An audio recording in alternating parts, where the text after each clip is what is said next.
All right, what's going, guys? Jeff here. Today it's a Friday. Finally, TGIF. All right, so I just came back from work, but let's look at the market a little bit. So yesterday, when I posted the news article, well, the whole news video talking about the entire post FOMC, people were fearful because we saw stocks future going down. But end of the day, who cares? Okay, I've said it before and I've said it again. Okay, we do not care because after a huge rally by the Feds, and of course, behind a good decision behind an FOMC meeting, usually, especially for this one, this is a huge one. Okay, this is easily one of the best news that we can get in this entire year. Okay, after such a decision, it doesn't really make sense for it to continuously going up on a high. So it's very normal for people to actually have some form of a sell-off. So of course, when it has a little bit of sell-off, I don't really care because why? Because institutional investors are going to get in on this. Okay, it only makes sense for institutional investors to kind of swoop in to get a good bargain. Of course, you're going to be looking at your ARK funds. I think Cathie Wood added $300 million worth of stocks yesterday as well. Of course, you have other funds that are also adding a lot of stocks, but of course, we wouldn't know it until they actually release in their quarterly filings and such. But yeah, it's very normal for us to really see at the start of the market and also at the end of the market, we kind of see a lot of fluctuation, a lot of capitulation going on in the market for us to really see what's actually going on. But overall, I don't really want to be talking about the FOMC too much simply because we have already went through the entire hype. The market has basically already priced in all of this good stuff.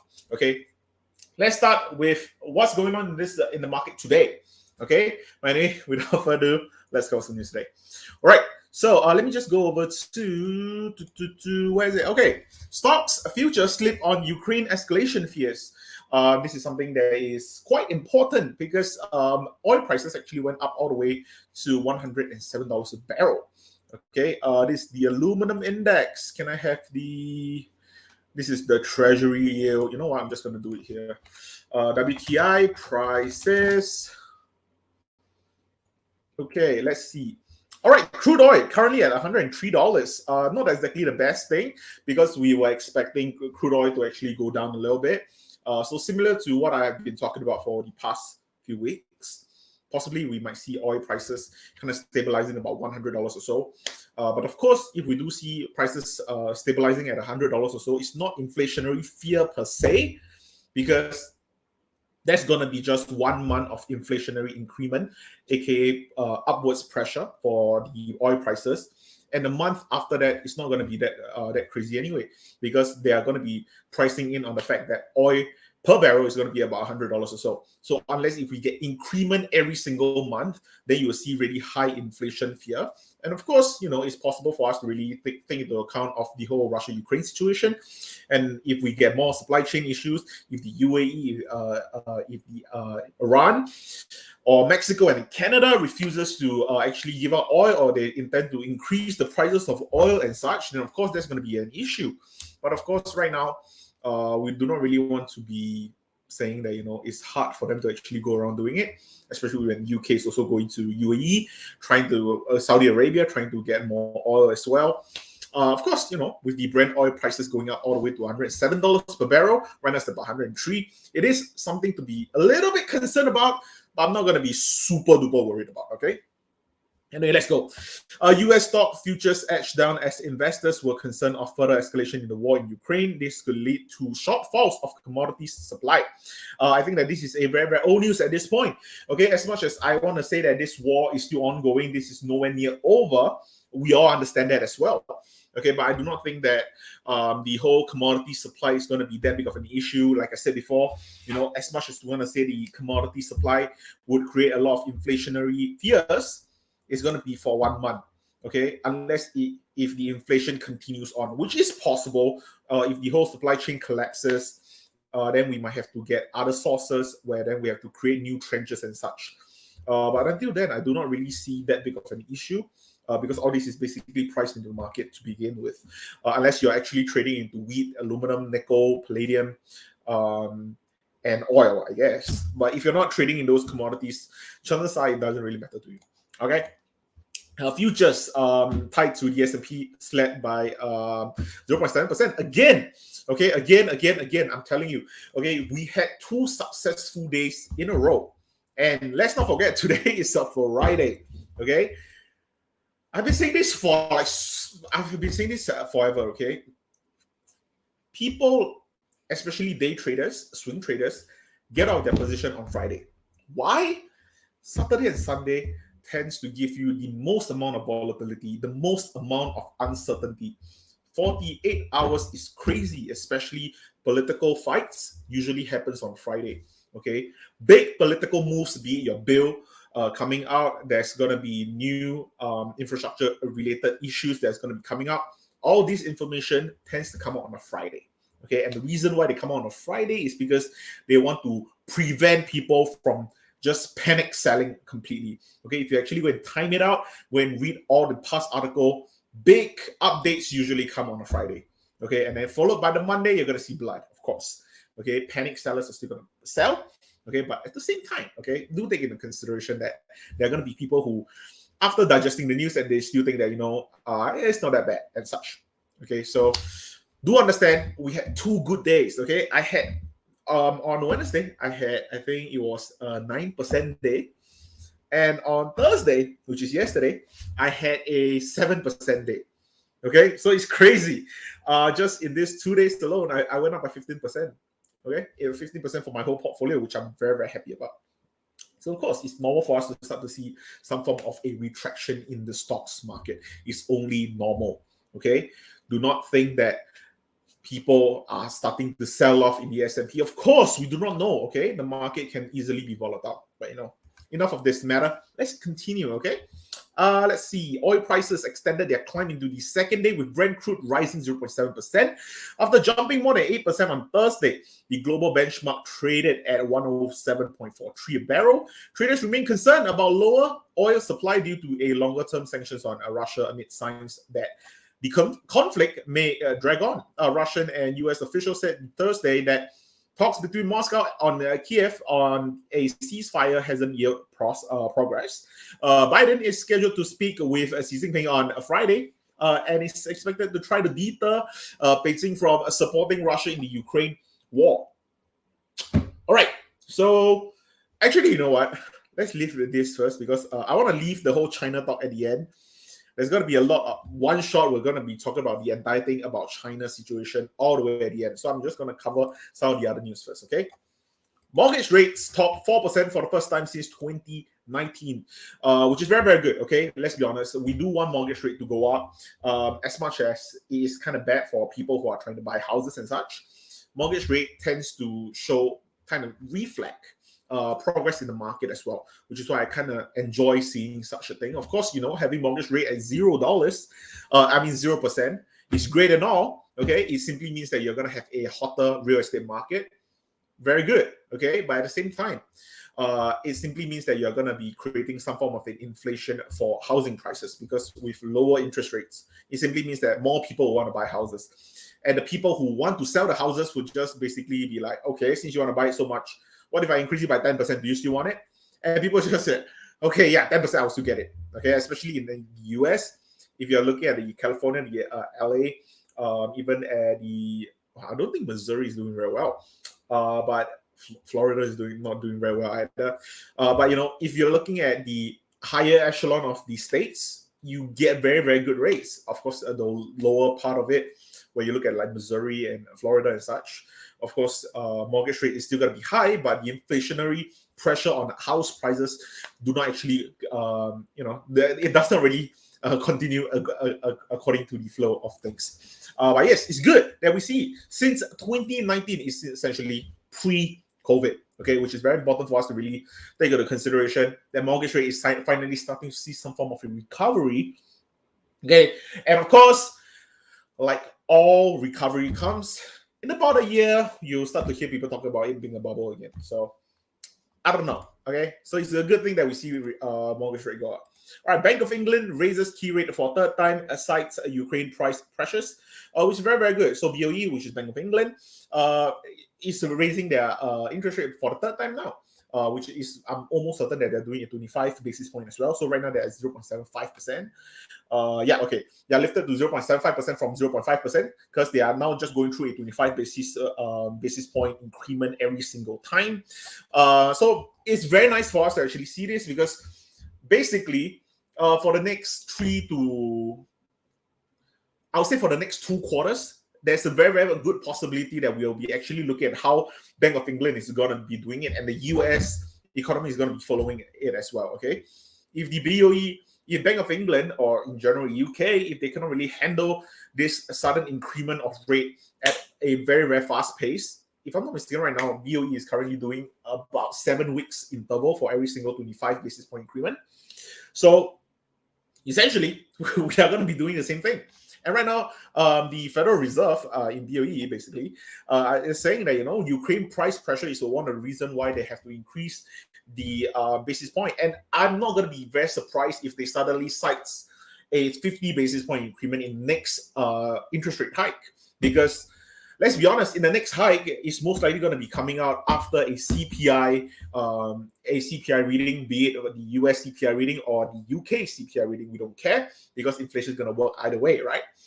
So right now, the thing is that there is a very, very good possibility where we kind of start to see some form of an inflation pressure coming into UK. And then, of course, the BOE will just be like, okay, you know what, maybe we do need a 50 basis point increment, which is also something that we kind of have as a last-minute pull for the US as well, which is why, of course, when Jerome Powell came out and kind of blurted out that he's going to be doing 7 more interest rate hikes, equivalent to 8 interest rate hikes in the whole of 2022. And of course, right now, according to the dot plot, we're actually looking for 7 in total. Okay, so we'll see how it goes. Okay, and of course, I do think that UK is going to be showing us kind of like the future of what US is going to be, especially like over here. Just look at this: like UK inflation hit a 30-year high in January, which is, sounds familiar to all of us.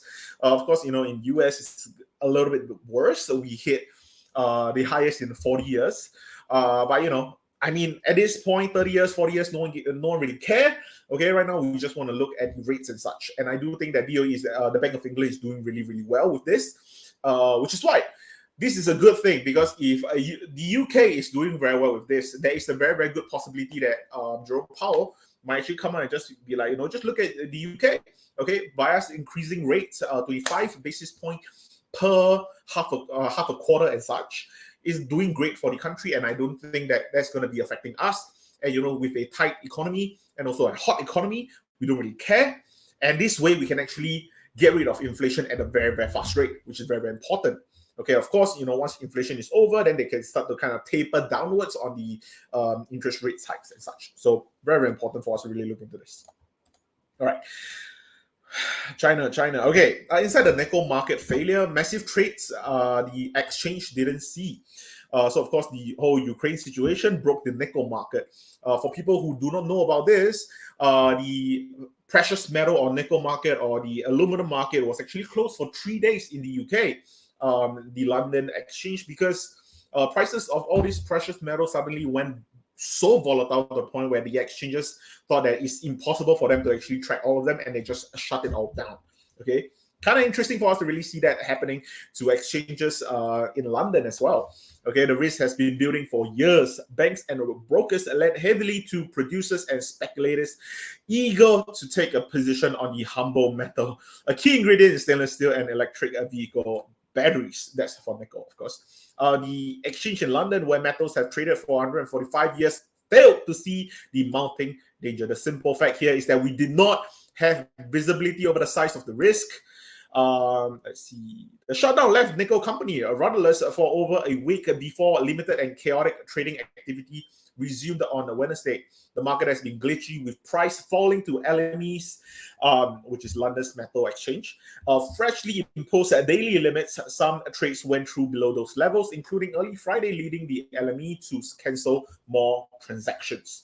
Okay, so this is basically peak fear in the entire exchange. Of course, this is the last thing that we want in any sort of stocks market. This is on the same level as what we basically would see in Russia's stock market, which is why we saw Russia going through some very, very tough times. Okay.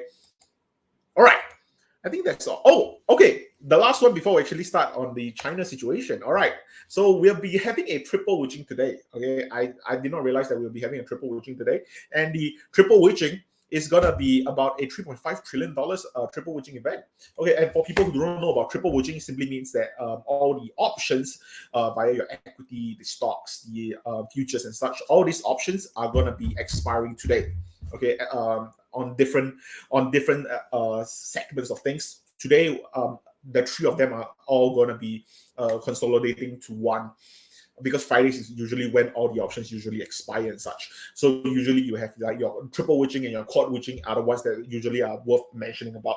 And of course, with triple witching, usually people are talking about all the high amount of money going in and out of the market. Okay, you have to also take into consideration of your index ETFs. Those are where most of the options are usually held at, because people love to play the SPYs, people love to play the QQQs, people love to play all the ETFs like this, because those options are the one that actually give very, very good premium. And of course, that's when a lot, the huge main bulk of where all the transactions are going to be happening. Okay, be it all the things that expire in the money or things that will expire out of the money, who cares? And it's quite interesting for us to really see a lot of triple witching happening. This is, I think, my 7th triple witching now. 6 or 7, I would like to assume 7. But yeah, $3.5 trillion triple witching event. Interesting for us to actually look at this. Let's see. Yeah, okay. Triple witching coincides with the rebalancing of the benchmark indexes, including S&P 500, a combination that tends to spark single-day volumes that rank among the highest of the year, according to an estimate from Howard Silverblatt, senior index analyst at S&P Dow Jones Indices. The rebalance in the index alone could spur $33 billion of stocks trades. Okay, that's crazy. Okay, to have $33 billion of stock trades. Let's see.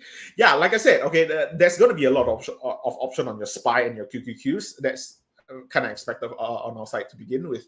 The S&P has climbed over 6% over the 3 sessions this week, in the best rally since 2020, as the likes of Marko Kolanovic at JP Morgan Chase & Co. urge investors to go all in. Honestly, yeah, I mean, it kind of makes sense for them to want you to go all in. I don't know. It's a complicated process, but it works roughly like this. When a dealer sells a put option, essentially taking a bet on the underlying asset to go up to offset this unwanted directional risk, the market maker typically sells some of the assets to maintain a neutral position. When the put option expire or get exercised, you reverse those hedging moves, potentially creating a tailwind for the asset. Okay, so in short, basically for people who sell puts and sell calls, okay, you are technically going into a shorter term. There'll be you are going on the bullish or the bearish, side of things. And for the people who are actually going through all these transactions for you guys, if you sell a put, you are now, you either get the yield for free, or you are going to be the prop owner of 100 shares of whatever options you just sold on. Okay, and basically the people who are doing the transaction for you, in order for them to actually do some sort of hedging, they basically, when you sell a put, they just sell a call, kind of thing. Okay, they have the underlying stocks prepared to give it to you, and then they have a sold call on it. So if you do anything, then you just get the money for free. We don't care. But if you do, then you take this stock, and I still have a sold call on this. I still have a sold call on this side, that kind of thing. So yeah. Basically, triple witching, usually they're just going to be talking about all this, the way option actually works and such. Okay, now, time for the whole China side of things. Okay, the Chinese president vowed to control COVID outbreak with smallest cost. As we all know, especially in Shenzhen and also Beijing, where a lot of these states are starting to see a lot of COVID outbreak again. Okay, of course, this is starting to really spur some form of a concern within the Chinese citizen. But I do think that this is starting to not really be that big of an issue. Of course, we do not really want to be complacent at this point in time. Right now, Omicron is still at large. We do not want to know about what Pi variant would be out here to, offer to us. But I wouldn't really think that Pi variant would be a total impossibility. Of course, I do want to just slap my mouth a little bit. I do not want to see any sort of a Pi variant come to light, coming to surface for this sort of thing. But of course, Right now, if China is able to actually control the COVID cases down, which I really do think that Xi Jinping, he has done it before. Hopefully, he is able to do it again. I don't think that will be too much of a situation here. But of course, right now, today, we'll not be just talking about the whole COVID outbreak, because let's be honest, we are already very, very well versed with what a whole COVID outbreak is going to be, whatever the situation is going to be, whatever policies or whatever rules that they want to go out with. We don't care, because chances are, I trust that you guys are not from China. Okay, I'm not sure. But anyway, let's talk about this whole situation over here. China distrust mounts. Okay, Xi Jinping and Biden prepare to talk as U.S. China distrust mounts. All right. So for people who want to invest into Chinese stocks right now, okay, go right ahead. Okay, same thing. Okay, I'm just gonna do it right now again, even though it's already in my in the description box down below. For I am not a financial advisor, and I do not know you. I do not know your portfolio. I cannot make any decision for you.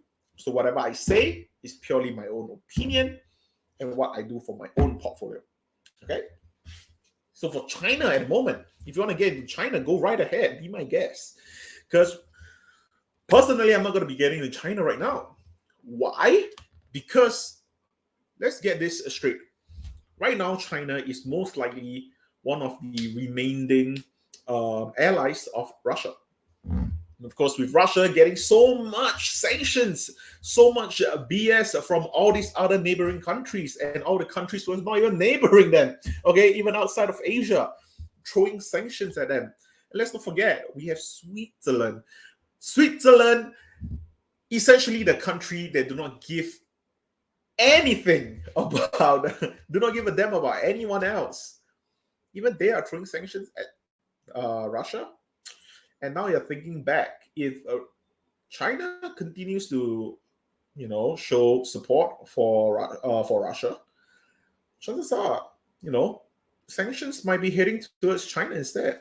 And of course, the US is going to be really using this time to really drive it home, because let's not forget, the US and China hasn't really been the best of friends. Let's be honest. Okay, even with Trump, well, especially with Trump, let's be honest. With the whole trade war happening back then in 2018. Okay, so right now, of course, with distrust mounting, that's one thing that we are afraid of. There's also other situations that we are going to be, a little bit afraid of, because if Xi Jinping is going to be thinking that, it kind of makes sense for them to actually help Russia. US is probably going to use this chance to talk to UK, going to talk to NATO, going to talk to Switzerland, going to talk to Australia, going to talk to New Zealand, and telling them, how about we throw sanctions ahead at China as well? Why? Because, what if China decides to support Russia? That's going to be a real concern. But, it kind of makes sense for US to kind of be on that stance as well, because this is the best time for them to actually cripple China's growth as the top country at the moment. That's kind of one of US concern, let's be honest. And right now, China, especially with what Xi Jinping is actually coming out to say, I think it was about 3 days ago where he actually came out to address the entire nation, saying that, he's very supportive of the equity market, the stocks market and such. And he do think that there's going to be a lot of growth potential in the country and such. And because that whole address kind of spurred a lot of support for the stocks market in China. And of course, people do believe in their own president. They do think that good things going to happen when their president is actually having so much faith in the economy themselves. And let's not forget, we do have the most recent Evergrande situation happening. I do not think that a lot of people, especially the people who have a lot of money in China, it's not going to be putting too much faith into the country. So of course, right now, I don't think that China is going to be doing something to really cripple themselves, especially by siding with siding with Russia. My bad, siding with Russia. But at the end of the day, if Putin is going to reach the point where he has to fight NATO, which of course none of us are hoping for or expecting that to even happen, China might actually step in. And if China step in, if US and all the other allies are able to throw sanctions at even Belarus, What makes you think that they are not willing to throw it at China? Because simply because Belarus is friends with Russia. The only reason is because Belarus was willing to abstain their vote when they are going against Russia. China abstained as well. It kind of makes sense for them to kind of just throw in the bucket and just be like, you know what? If you guys are going to be so supportive of Russia, then if that's the case, we are going to be sanctioning you guys as well. And let's be honest, UK, the New Zealand, the Australia, even Singapore, we do not want to kind of offend US at all right now. Let's be honest, US at its strongest, essentially.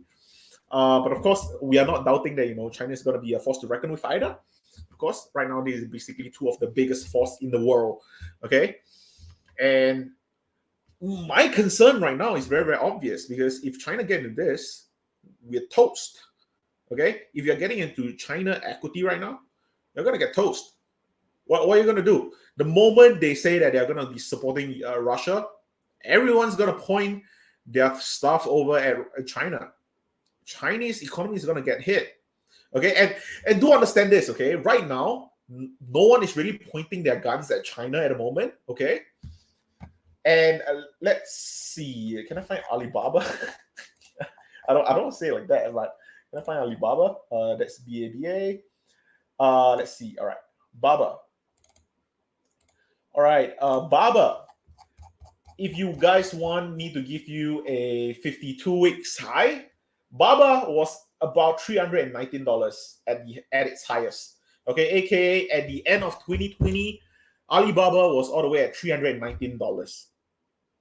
Okay, right now, fair enough. We are in the midst of a war, of course, with a lot of downturn happening, a lot of bad things happening and such. You would think that, maybe the stock got hit 20%, maybe 30%. Let me draw this trend line down to just see what we at. Baba is currently down 70% from its 52 weeks high. 70%. And Baba is by no means a penny stock. Okay. And I do like to treat Baba as one of like an index related stock for me to really look into, especially for the tech sector of things, because I think that Alibaba is really one of the better companies out there. Okay. And mind you guys, okay, I'm not even doing a trend line to the 52 weeks low, because if I do that, it's 78% down. 78%. Right now, Baba basically just had like a better run up. Okay, we just recovered a little bit in Baba. Of course, it's not just Baba. We also had a recovery in your Pinduoduo, in JD.com, in Didi, in a lot of all these companies, which is good. We love to see Chinese tech prosper a little bit. But even with Chinese tech going up, we're still down 70%, basically 70%. Well, I won't say year to date, but like 70% in the past year. That's horrible. 70%. I mean, like, and because of that, it kind of brings me to think about this is pre-sanctions. And of course, when Alibaba hit $100, people were thinking it cannot get lower than this. To be fair, I remember having a conversation with a friend of mine, and when Alibaba was about $150, and we were thinking Alibaba is not 50%. There's no way Alibaba is going to go down further. We have to buy Alibaba. Okay, but to me, I didn't really believe in Chinese company to begin with, not because of anything else, like simply because I just think that the economy is not something I'm really looking into. And all the news is very, very hard for me to read, because if you really want the actual news, you have to actually read the Chinese state media and such. And I'm not good with my Chinese, okay? So I like to look at the US news instead. But at $150, Alibaba was considered undervalued by a lot of people, because we saw a $319 of Alibaba. Okay, at $150, we all thought like, buy Alibaba, this is so low. It's so low. It's going to rebound anytime. Okay, and then we saw 120. And for those people who didn't buy, you're like, bruh, 120? Don't you want to buy Alibaba at 120? Okay, I'll buy it. But I didn't buy it, of course. Like I said, okay, like full transparency, I did not buy any of this Chinese companies, okay? And then we suddenly see $100, $80, $73 on Alibaba, and you start to think, we think $150 was undervalued, and then you took another 50% downwards, and we're still here. Right now, Alibaba is about $99. Oh, I would just say $100. Right now, Alibaba is about $100, and I don't even think that it's undervalued. Okay, the reason because it's like I said, distrust by the whole U.S.-China talks. That's going to be a huge issue for us. And let's not forget that these pre-sanctions. What makes you think that all the countries are not going to throw sanctions on China? The moment US decides that they want to throw sanctions on China, that's when the actual fear starts again. And it's kind of funny because in this kind of political battle right now, especially with the whole Russia-Ukraine being the whole trigger point of all this, we are not even talking about how World War III is going to be happening and such. There's so many uncertainty before, like I said, FOMC being one thing, the whole Russia-Ukraine being one thing. World War III, that's another thing out there, okay? And even this article is not even something that I'm being scared of. This article is the one that I'm being afraid of. Biden team hardens view on China tilting towards Putin on Ukraine. Okay, U.S. official believe Beijing is tacitly backing Kremlin. China denies support for war, says Russia didn't request arms. Okay, and then afterwards you go on CNBC and then you see what Chinese state media is saying ahead of Xi Jinping's call with Biden. Okay, and they are basically saying, okay, while Chinese state media have tacked away from primarily pro-Russian coverage of the war in Ukraine, one of the consistent messages remains: blame the US. Okay, and by no means am I trying to protect the US here. Okay, I'm not going to be political about it here. I'm not going to say who's at fault. I'm not going to say if the US is at fault, or if China is at fault, or if Russia is at fault, or if Ukraine is at fault. I don't care. I care about the market. I care about the numbers. Okay, and right now the numbers and also the historical value of things and how the amount of uncertainty right now in the market, especially according to how if we want to actually invest into China, I really do not see it. I really do not see it. Okay, as much as people can say this is the lowest, okay, it's all a lie. To me, it's all a lie. There's no such thing as this is the lowest a stock can go. The lowest a stock can go is $0. There is nothing that you can say that, this stock is definitely worth at this intrinsic value. There's no such thing, okay? Look at Robinhood, look at Shift Technology. There's so many companies out there right now that host so much cash. And if you are investing into the company itself, you're basically investing into pure cash in the company itself. So many companies out there. And even then, they're still having trouble finding the bottom. And that's my issue with this current economy at the moment. What are you going to buy? What's going to be a good deal? Just by me talking in this past 3 minutes on just Alibaba alone, Alibaba just went down by another 70 cents. Like, same. Again, I don't wanna like diss on the company or anything. I like the company. I really do. Okay. But I came into the market when it was in the bull run, okay, and anything worked. And during the bear run, I learned a lot. And what I learned, okay, especially in the bull run, okay, whatever I buy, I always talk about intrinsic value, extrinsic value, and such. But let's be honest here, okay. Robinhood is a super duper good company if you're actually taking into consideration of the cash that the companies actually hold. Right now, if you actually invest into Robinhood, you're basically investing into cash, straight up into cash. And even then, Robinhood is still going down. So, what years? Like I think it was at $17. That was when Robinhood was basically at the breaking point of you investing into cash directly. Right now, Robinhood is at $13. Intrinsic value, my ass, it doesn't even work because it's just going to go down. So when people tell me that the lowest price a stock can go is X, my answer to that is always nah. The lowest is $0. $0. There's no such thing as the lowest this can go is because of this. Of course, I don't wanna be bagging on like Apple, Microsoft, Tesla, and such, but it's the same thing. Okay, a lot of people, especially recently, I've been actually scrolling on TikTok, and there's a lot of financial advisors actually trying to do this on Tesla, saying that, oh yeah, we like to use the PEG ratio and such. If you use the PEG ratio, is basically profit earnings over growth. So basically, you're saying that Tesla is about $100, calling it worth to buy at $100 or so. Fair enough. Yeah, but at the same time, Tesla can be $0. Tesla can fundamentally become a bad company in like less than a year. I totally believe that.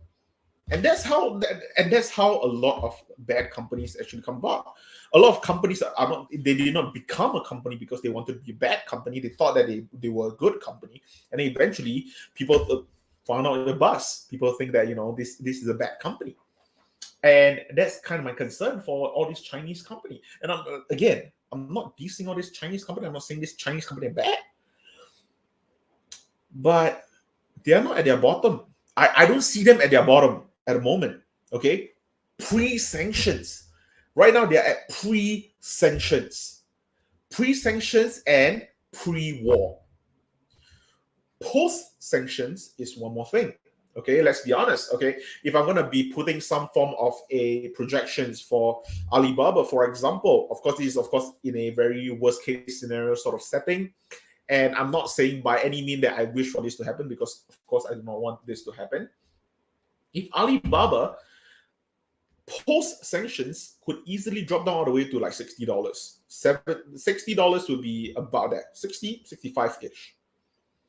And then if you were to say into a World War III, I don't even want to think about what's that going to do to Alibaba. So yeah, that's my thought. I don't know.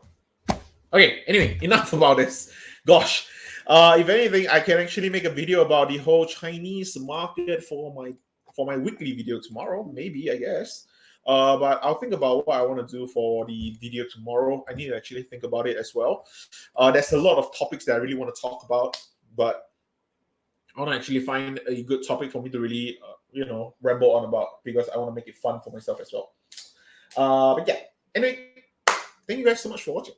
Hopefully I was. Oh wait, hold on. How can I forget? Let's see. Where's my trades? Some of y'all are probably here for my trades anyway. So, all right, let's look at my trades. Trade. Okay. This is on the 18th. So over here. Okay. All right. So I bought more SoFi. I bought more SoFi calls, and then I sold calls on Snapchat, and I bought back my calls on Snapchat. I sold calls on Robinhood and bought back calls on Robinhood. I sold calls on Lemonade and bought back calls on Lemonade. I sold calls on Palantir and I bought back calls on Palantir. And I bought more Futu puts. Futu is basically the company behind Moomoo, the trading platform that I'm currently using. Surprisingly, I'm trying to short the company because after the whole China market kind of just went pop, pop, pop, pop, pop, all the way up, I just thought that it's a good time for them to actually come down. I bought puts on it. Right now, I'm about 10% down because they suddenly just went up in price again. But yeah, we'll see how it goes. If I do lose a lot of money, then I'm just going to get out of it, of course. But if not, I'm actually thinking that I'll make a good money from this. Actually, I bought more Oxyputs when the price of oil just went up, and then afterwards I bought more calls on Hut 8 Mining, basically a mining company that does. This is kind of like my crypto kind of play. So yeah, those are kind of my plays. When I sold calls was basically before the FOMC meeting actually happened, because everyone was happy about the FOMC pre-FOMC SCP release. Everyone was happy about it, so I sold calls on it. And then the moment the report came out, and then when I heard Jerome Powell talk about something good, immediately at that point, I was like, this is good. I bought back on all the calls that I sold just to get out of it completely. So I thought that I made a very, very good call there. Yeah. So anyway, that's all the trades that I did. And yeah, that's about it actually. thank you guys so much for watching. And I'll see you guys tomorrow for my weekly video if you're here. If not, then I'll see you guys on Monday. Thank you so much for watching. Bye.